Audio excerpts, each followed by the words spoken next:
शिव शिव रुद्रेश्वराय शिवकर स्वर प्रिय लिंगेश्वराय भूतनाद शिव नर्तन प्रियाय सकल लोक सर्व साक्षी स्वरूप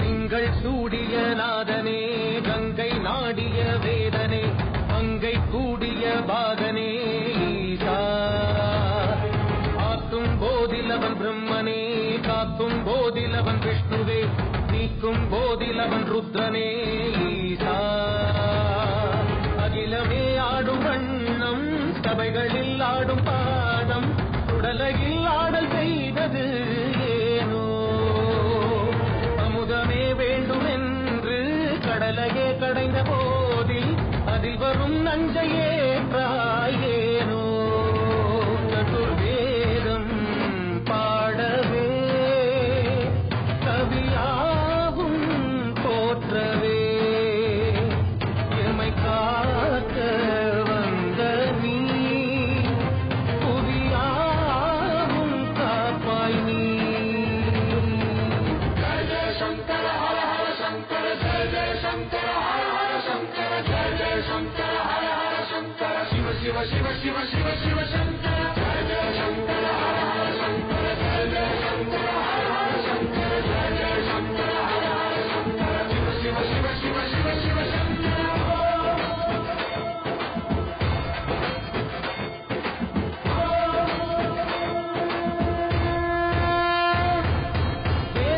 வேதகீதங்கையாவும் ஈசனை போற்றுதே கோலங்கள் காட்டியாடும் நாதனை பாடுவே ஆரூரன் தந்த பாடல் அடியாரை போற்றுதே அதில் காணும் நாயன்மாரின் பக்தியை பாடுவே சம்பந்த தேவாரம் கேட்டு சாம்பல் பெண்ணானதே அப்பர்தம் தாண்டகம் கேட்டு நாகம் உயிர் தந்ததே அடநாடென்ன காடென்ன குலமென்ன பிரிவென்ன எல்லோரும் அடியார்களே திங்கள் சூடிய நாதனே கங்கை நாடிய வேதனே மங்கை கூடிய பாகனே ஈசா ஓம் நம சிவாய ஓம் நம சிவாய ஓம் நம சிவாய ஓம் நம சிவாய ஓம் நம சிவாய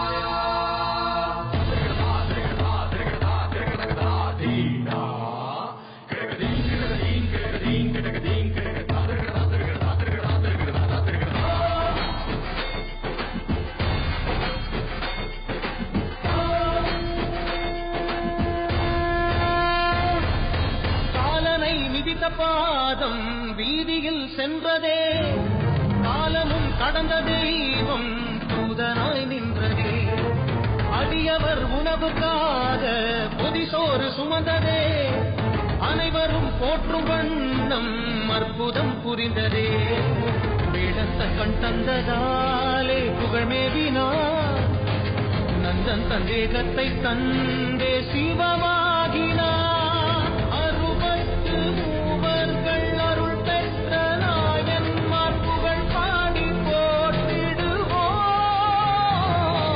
திங்கள் சூடிய நாதனே கங்கை நாடிய வேதனே மங்கை கூடிய பாகனே ஈசா ஆக்கும் போதிலவன் பிரம்மனே காக்கும் போதிலவன் விஷ்ணுவே நீக்கும் போதிலவன் ருத்ரனே ஈசா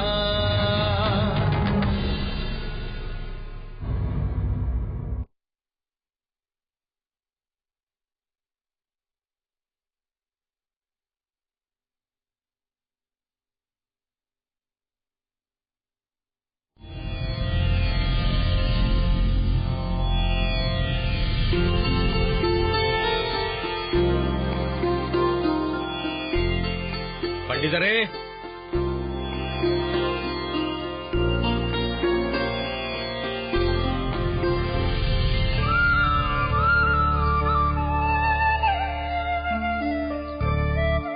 வாருங்கள் வெள்ளியங்கிரியாரே, வாருங்கள். வணக்கம் பண்டிதரே. இப்படி அமருங்கள். நன்றி. தாங்கள் என் இல்லம் தேடி வந்தது எனக்கு பெரும் மகிழ்ச்சியை தருகிறது. பண்டிதர் பரமசிவம் என்றாலே இந்த குன்றத்தூரே மகிழ்ந்து போற்றுகிறதே. நான் தங்களை தேடி வருவதில் வியப்பென்ன இருக்கிறது? இருந்தாலும் தாங்கள் யார்? இந்த தொண்டை மண்டலத்தில் 24 கோட்டங்களாக பிரிக்கப்பட்டவற்றில் புலியூர் கோட்டத்தின் சார்பாக அரச பிரதானியாக தாங்கள் பொறுப்பேற்றுக் கொண்டவர் அல்லவா? புலியூர் கோட்டத்தின் தலைநகரான இந்த குன்றத்தூர் இன்று சீரும் சிறப்புமாக விளங்குகிறதென்றால் அதற்கு காரணம் தாங்கள் அல்லவா?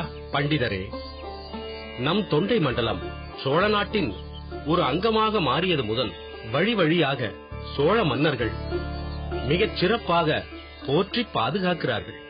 ஆமாம். அதிலும் இப்போது தஞ்சையை தலைநகராக கொண்டு அரசாட்சி புரியும் அலபாய சோழர் 2ஆம் குலோத்துங்கன் பட்டாபிஷேக பெயர் பூண்டு மிகச் சிறப்பாக பரிபாலனம் புரிகிறார். இதில் என் பங்கு என்ன இருக்கிறது? இது உங்கள் தன்னடக்கத்தை காட்டுகிறது.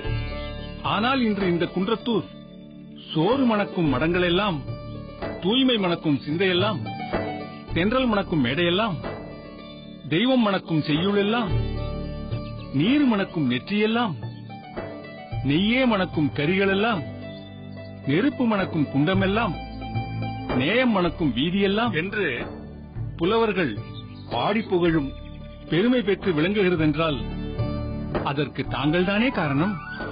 சே என்றால் நிலம் என்பது பொருள், கிழார் என்றால் நிலத்தின் உடைமையாளர் என்பது பொருள்.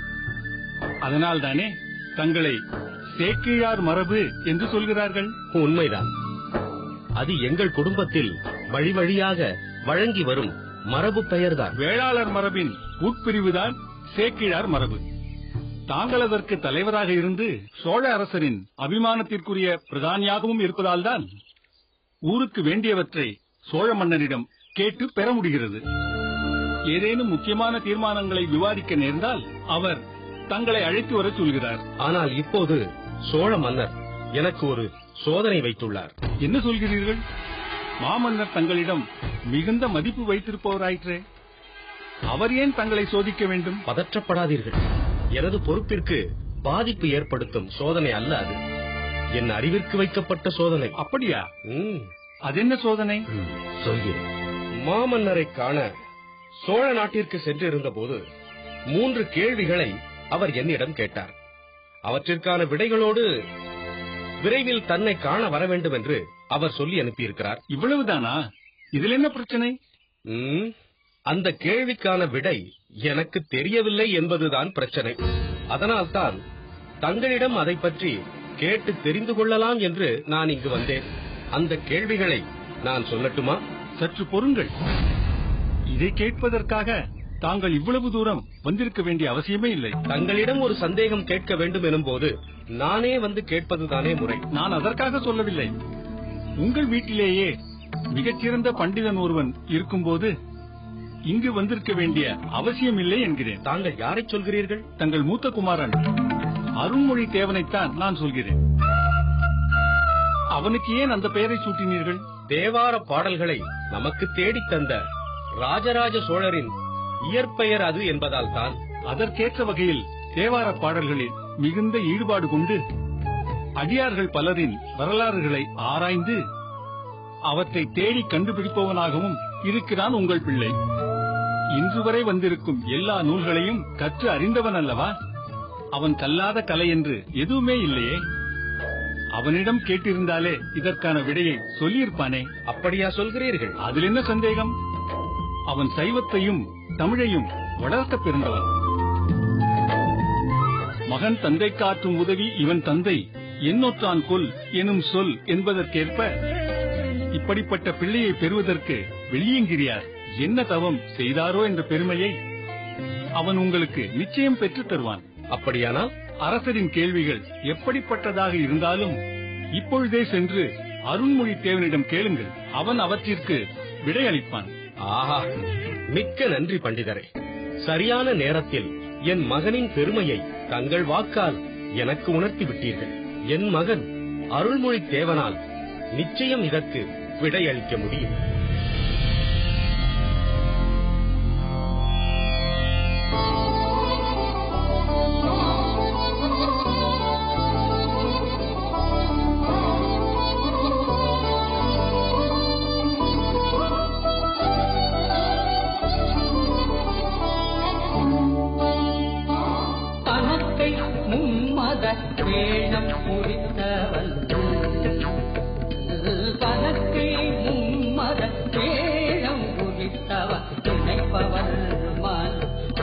கோயிலா கொண்டவன் நினைப்பவர் மனம் கோயிலாய் கொண்டவன் அனைத்து வேடமா அம்பல கூத்தனை அம்பல கூத்தனை அம்பல கூத்தனை அனைத்து வேடமா அம்பல கூத்தனை நினைத்தனை பொழுதும் மறந்து உய்வனும் நினைத்தனை பொழுதும் மறந்து உய்வனும்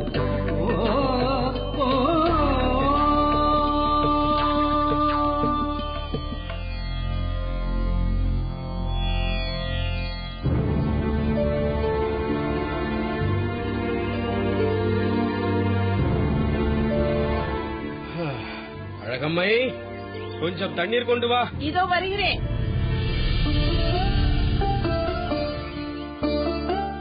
இந்தாருங்கள் தண்ணீர்.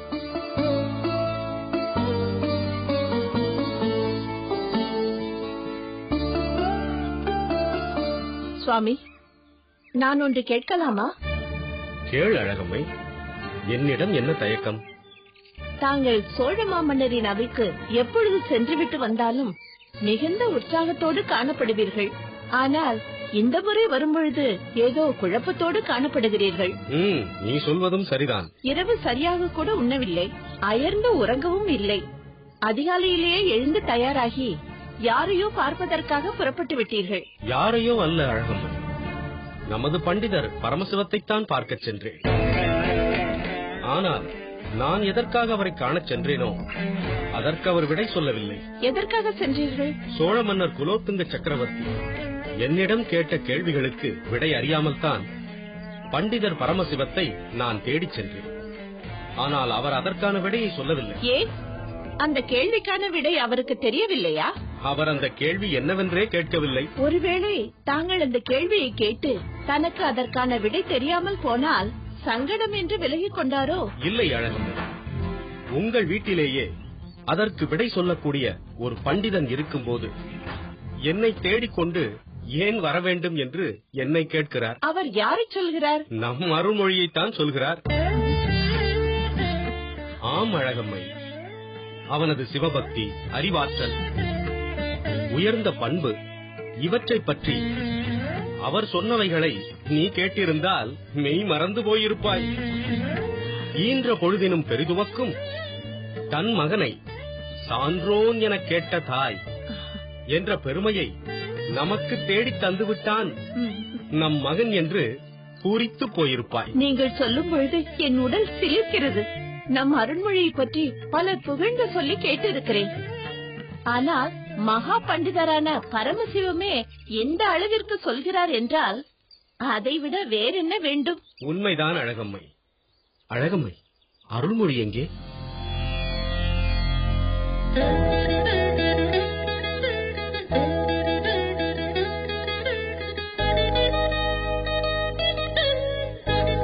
அருள்மொழி.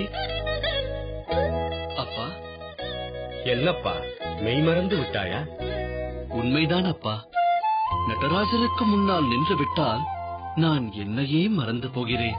அதிலும் அப்பர் பெருமான் நடராஜர் மீது பாடிய பாடல்களில் ஒன்றை நான் பாடத் தொடங்கிவிட்டால் என் உள்ளம் உருகத் துவங்குகிறது. அருண்மொழி, அப்பா உன்னிடம் ஏதோ கேள்விக்கு விடை கேட்க வேண்டும் என்று சொல்லிக் கொண்டிருந்தார். அப்பாவிற்கு தெரியாததையா நான் சொல்லிக் கொடுக்கப் போகிறேன்? இருப்பினும் நீங்கள் கேட்பதால் எனக்கு தெரிந்த விடையை நான் சொல்கிறேன். மன்னர் என்னிடம் 3 கேள்விகள் கேட்டார். அது என்ன அப்பா? மலையை விட பெரியது எது? கடலை விட பறந்தது எது? உலகை விட பெரியது எது? இது என்ன கேள்வி? ஒரு மலையை விட மற்றொரு மலை பெரியதாக இருக்கலாமே. ஆக எப்படி பார்த்தாலும் ஏதோ ஒரு மலைதானே பெரிதாக இருக்க முடியும். நிலத்தை விட அதிகமாக இருப்பது கடல் நீர் என்கிறார்கள். பிறகு அதைவிட பரந்ததாக வேறு எது இருக்க முடியும்? அதெல்லாம் இருக்கட்டும், உலகை விட பெரியதாக ஒன்று எப்படி இருக்க முடியும்? மன்னர் ஏன் இப்படி கேட்டார்? அப்படியெல்லாம் இருக்கிறதம்மா. அதனால்தான் மன்னர் அப்படி கேட்டிருக்கிறார். உண்மையாகவா சொல்கிறாய்? இதற்கெல்லாம் பொருத்தமான விடை இருக்கின்றதா? இருக்கிறதப்பா. உன்னால் அதை சொல்ல முடியுமா அப்பா?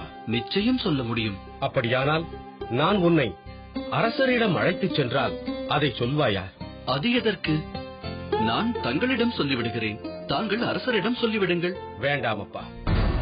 உனக்கு விடை தெரியும் என்றால் நீயே அதை அவரிடம் சொல்வதுதான் பொருத்தமாக இருக்கும். சுவாமி, இது அரசு சம்பந்தப்பட்ட விஷயம். இதில் ஏதேனும் தவறு நேர்ந்து விட்டால் பிறகு விபரீதமாகிவிடுமே. அப்படி ஒரு அச்சமே தங்களுக்கு வேண்டாம் அம்மா. அழகம்மை, உன் மகனை ஊரே போற்றுகிறது என்று நீதானே சொன்னாய். பண்டிதர் பரமசிவமே இவனை புகழ்ந்ததை பற்றி நான் தானே உன்னிடம் சொன்னேன். இத்தகைய நம் செல்வனை அரசரே கண்டு வியந்து புகழும் வாய்ப்பு கிடைக்கும் போது நாம் ஏன் தயங்க வேண்டும்? அருண்மொழி, நாம் இன்றே சோழ நாட்டிற்கு புறப்படுவோம். ஆகட்டும் அப்பா. அழகம்மை, நாங்கள் புறப்படுவதற்கான ஏற்பாடுகளை செய். சரி சுவாமி.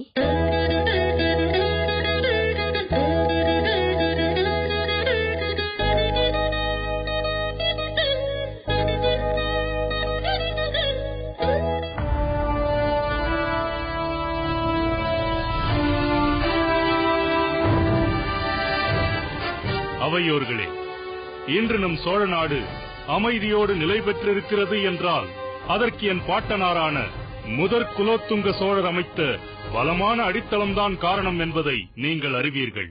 திருமுறை கண்ட சோழரான ராஜராஜ சோழர் வழியில் கல்வெட்டுகளை உருவாக்கிய எனது பாட்டனாரின் வெற்றிகளை அவர் பதித்த கல்வெட்டுகள் அருவியாக பறைசாற்றுகின்றன. உண்மைதான் மன்னவா. வஞ்சனை கடந்து வைராகரத்து குஞ்சர குழாம்பல வாரி ஏஞ்சலில் சக்கர கோட்டத்து தாரா அரசனை திக்கு நிகழ திரை கொண்டருளி எனும் கல்வெட்டு கூறும் மெய்கீர்த்தி அவரது புகழை என்றும் பறைசாற்றிக் கொண்டிருக்கும். அதேபோல் துங்கபத்திரை போரில் விக்ரமாதித்தனை அவர் வென்றதை பற்றி கலிங்கத்து பரணியில் ஜெயம் கொண்டார். துங்கபத்திரை செங்கலத்திடை சோழசேகரன் வாளறிந்த போர் வெங்கத களிற்றின் படத்தினால் வெளியடங்கவே மிசை கவித்துவமே என்று பாடினாரே. இத்தகைய வீரம் பொருந்தி அவர் மகனான என் தந்தையார் விக்ரம சோழர் தமது ஆட்சி காலத்தில் கங்கவாடியையும் வேங்கை நாட்டையும் வென்று சோழ பேரரசை மேலும் விரிவாக்கினார்.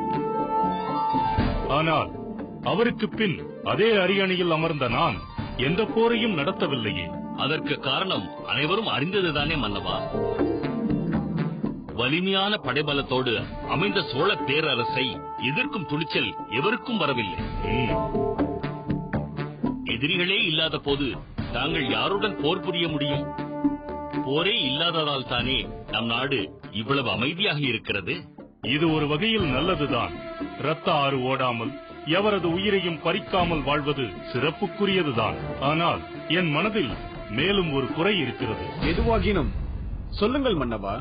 என் பாட்டனார் காலத்தில் கலிங்கத்து பரணி எனும் நூல் உருவானது. எனது தந்தையார் காலத்தில் அவரது பெயரால் விக்ரம சோழன் உலா எனும் நூல் உருவானது.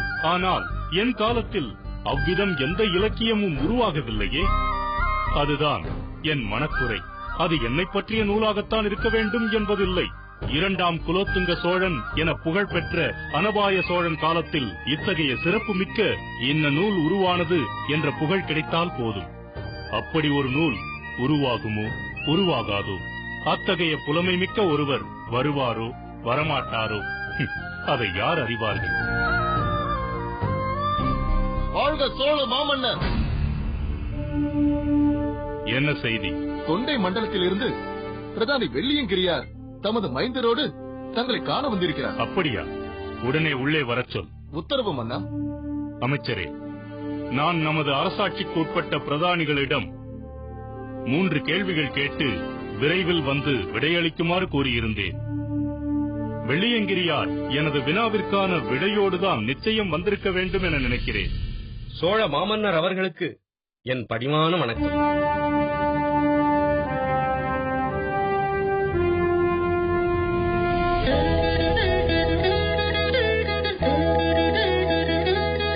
வாருங்கள் வெள்ளியங்கிரியாரே. தங்களோடு வந்திருக்கும் இந்த பிள்ளை யார்? என் மகன் மன்னவா. அப்படியா? பெயர்? அருண்மொழி. ஓ, எமது குலத்தின் பேரரசர் திருமுறை கண்ட சோழர் ராஜராஜ சோழரின் இயற்பெயரை தங்களுக்கு சோழ நாட்டின் மீதுள்ள பற்றுக்கு அடையாளமாக தங்கள் மைந்தனுக்கு சூட்டிவிட்டீர்களோ? கேட்பதற்கே மிகவும் மகிழ்ச்சியாக இருக்கிறது. அமைச்சரே, வெள்ளியங்கிரியாரும் அவரது மகன் அருண்மொழியாரும் அமர்வதற்கான ஏற்பாடு செய்யுங்கள். உத்தரவு மன்னவா.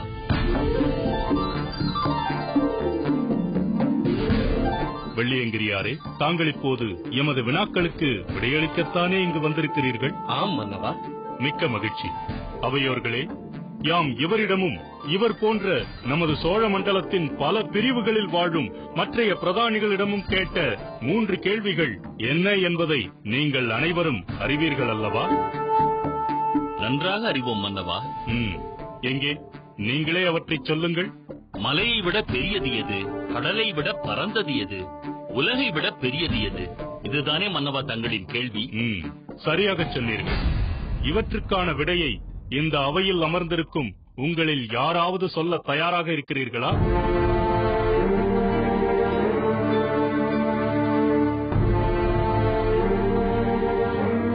நல்லது.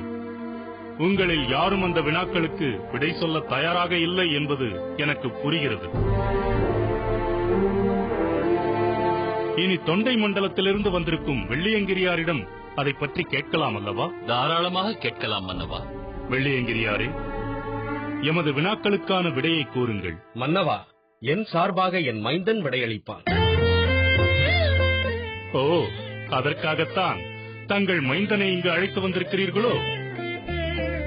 யார் விடை சொல்கிறார்கள் என்பது முக்கியமல்ல, சரியான விடையை சொல்கிறார்களா என்பதுதான் முக்கியம். வெள்ளியங்கிரியாரே, தாங்கள் தங்கள் மைந்தனிடம் அவற்றை பற்றி கேட்டீர்களா? அவை சரியான விடைகள் தானா என்று தெரிந்து கொண்டீர்களா? இல்லை மன்னவா.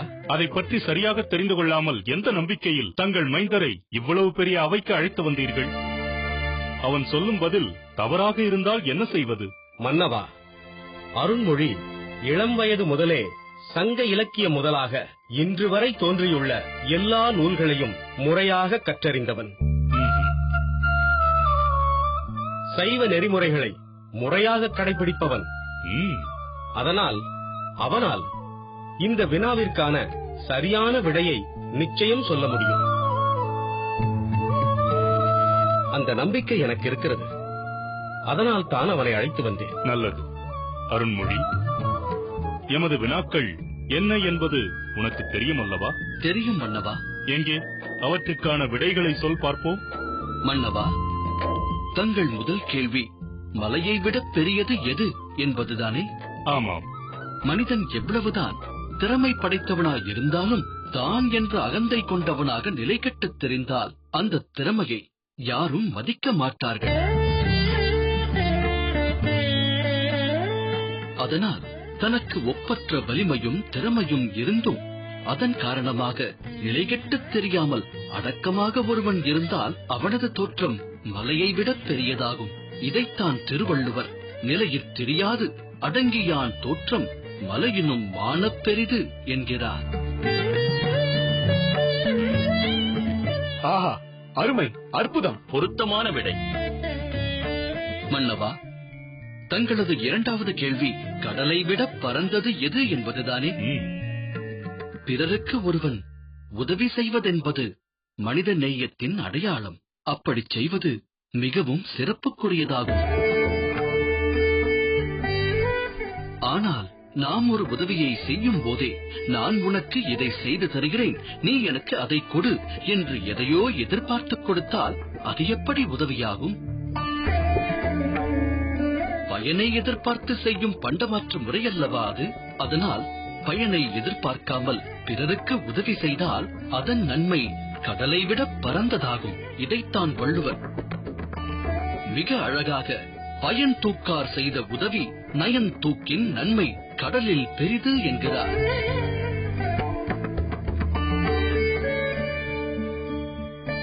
சோழப் பெருவேந்தே, தங்கள் மூன்றாவது கேள்வி உலகை விட பெரியது எது என்பதுதானே?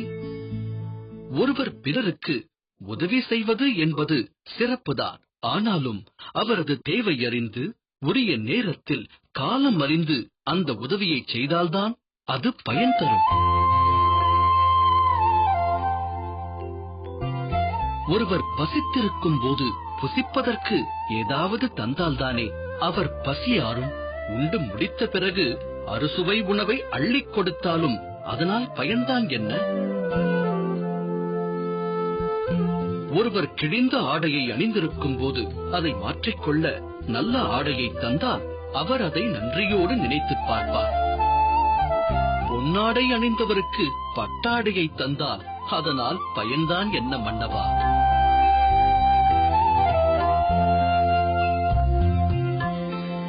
களத்தில் நிற்பவன் மீது எதிரியின் ஈட்டி எங்கிருந்தோ பாய்ந்து வரும்போது அதை குறுக்கே பாய்ந்து தடுத்தால் அதுதான் காலத்தினால் செய்த உதவி. அவர் செய்யும் அந்த உதவியினால் ஒருவரது உயிரே காப்பாற்றப்பட்டதல்லவா? அதனால் காலம் அறிந்து உரிய நேரத்தில் உதவி செய்தால் அந்த நன்றி உலகை விட பெரியதாகும்.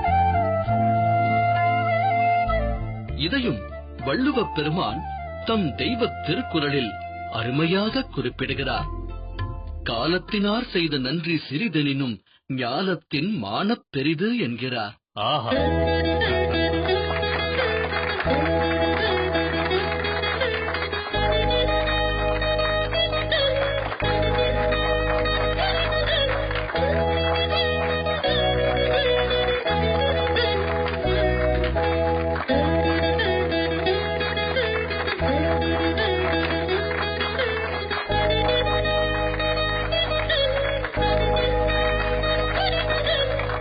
அருமை அருமை அருண்மொழியாரே, வாருங்கள். மன்னரிடம் செல்.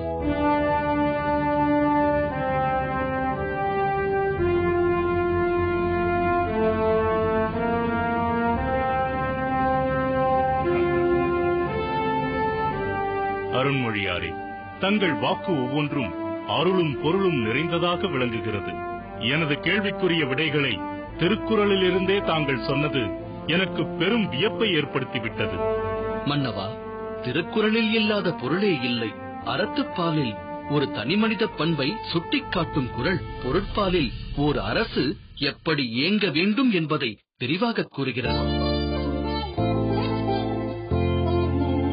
அமைச்சர், தளபதி, பிரதானிகள், தூதர்கள், ஒற்றர்கள் என ஒவ்வொருவருக்குரிய இலக்கணத்தையும் தொகுத்து தந்து சொல்லோன்மை மிக்க மன்னருக்குரிய உன்னதமான பண்புகளையும் வகுத்து தந்திருக்கிறது. அந்த பண்புகள் அனைத்திற்கும் உறைவிடமாக விளங்கும் தங்கள் அவையில் திருக்குறள் என்ற மகா சமுத்திரத்திலிருந்து சிறு துளியை எடுத்துத் தர வாய்ப்பு கிடைத்ததற்கு நான் பெரிதும் மகிழ்கிறேன். நானும் இத்தகைய அறிவும் சான்றாண்மையும் மிக்க ஒருவரை கண்டதில் பெரிதும் மகிழ்ச்சி அடைகிறேன். அவையோர்களே, நமது மகா மந்திரியார் மறைந்தது முதல் அதற்குரிய ஒருவரை நியமிக்க வேண்டும் என்று யோசித்துக் கொண்டிருந்தேன். அதற்காகவே இந்த வினாக்களை எழுப்பி ஒவ்வொருவருக்கும் தெரிவித்தேன்.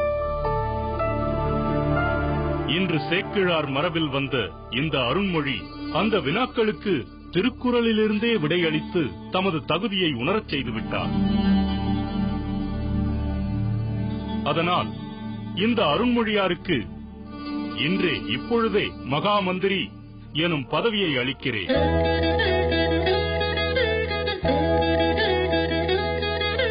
அத்தோடு பல்லவ நாட்டிலிருந்து வந்த இவருக்கு உத்தம சோழ பல்லவர் என்ற பட்டத்தையும் நான் வழங்குகிறேன். இனி நாம் இவரை சேக்கிழார் என்றே அழைப்போம்.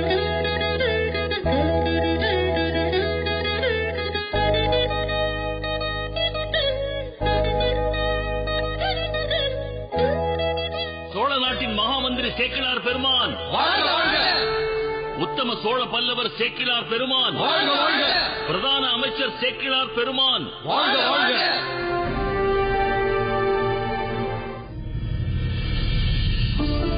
அர்ச்சகரே, நம் சேக்கிழார் பெருமான் சோழ நாட்டின் மகா மந்திரியாக பொறுப்பேற்றதும் சாம்ராஜ்யத்தின் சகல துறைகளிலும் ஈடுபட்டு மிகச் சிறப்பாக பணியாற்றிக் கொண்டிருக்கிறார். தொண்டை நன்னாடு சான்றோர் உடைத்து என்பதற்கு இலக்கணமாக அல்லவோ விளங்குகிறார். எல்லாவற்றிற்கும் மேலாக சைவத்தை போற்றும் வகையில் எல்லா சிவாலயங்களுக்கும் சென்று சிறப்பான முறையில் பூஜைகள் நடக்க ஏற்பாடு செய்து வருகிறார். அவ்வளவு கோயில்களுக்கும் செல்லும் சேக்கிழார் பெருமான் அவற்றுள் நம் கும்பகோணத்தில் எழுந்தருளியிருக்கும் இந்த திருநாகேஸ்வர பெருமானை தமது வழிபடும் தெய்வமாக ஏற்றுக்கொண்டு இந்த திருக்கோயிலுக்கு அவ்வப்பொழுது வந்து செல்கிறாரே, அது நமக்கு கிடைத்த தனி பெருமை அல்லவா? அரங்காவலரே, மகாமந்திரியார் வந்துவிட்டார். அப்படியா? வாருங்கள் போகலாம்.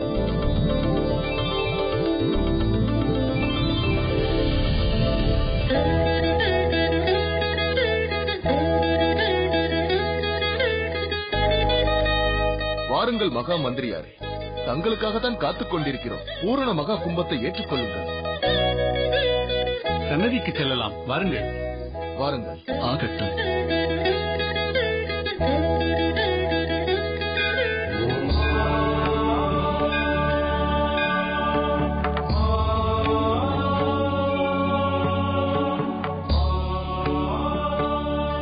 இறைவா, எங்கும் உறைபவன் நானே, எல்லாவற்றிலும் மறைந்திருப்பவன் நானே என்று அருவுருவமாய் சிவலிங்கமாய் எழுந்தருளியிருக்கும் பெருமானே, எல்லா திருக்கோயில்களிலும் தாங்கள் நாகம் குடைபிடிக்க எழுந்தருளியிருந்தாலும் இந்த கோயிலில்தானே நாகேஸ்வரர் என்ற பெயரோடு காட்சி தருகிறீர்கள். சிரம் வெட்டப்பட்ட ராகு இங்கு வந்து தங்களை பூஜித்த பிறகுதானே கிரகபதம் பெற்று வானில் சாயா கிரகமாக உலவிக் கொண்டிருக்கிறார். என் வழிபாட்டு தெய்வமே, ஆத்மார்த்த நாதனே, சரணம் சரணம்.